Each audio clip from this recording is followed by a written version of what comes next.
Ils ont un nom, ils ont un visage, et ils ont une vie à vivre, comme Bissad al-Hindi, qui a été tué dans son sommeil par un bombardement sur sa tente à Khan Younes dans la nuit du 17 au 18 mars dernier.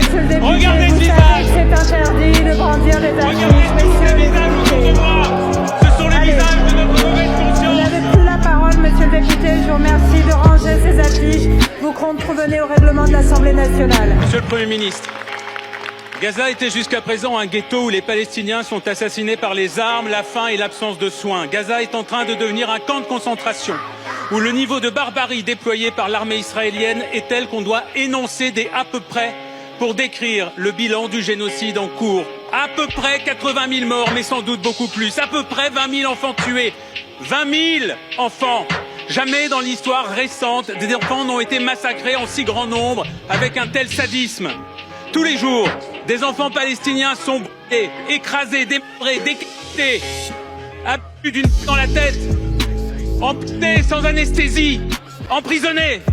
Et dans cet hémicycle, les complices sont nombreux. Les complices sont ceux qui se rendent en Israël pour soutenir le gouvernement fasciste de Netanyahou et encourager son armée. Les complices sont ceux qui répandent la propagande du groupe de lobbying de l'extrême droite israélienne Elnet. Les complices sont ceux qui mènent des campagnes de diffamation contre la rapporteure spéciale de l'ONU pour les territoires palestiniens. Les complices sont ceux qui reçoivent à Paris des ministres d'un État désormais voyou, mais qui sont incapables de la moindre sanction, de la moindre réprimande.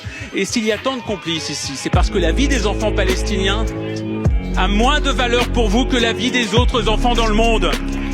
Pour vous, ce ne sont que des à peu près. Mais pour nous, ce sont nos enfants.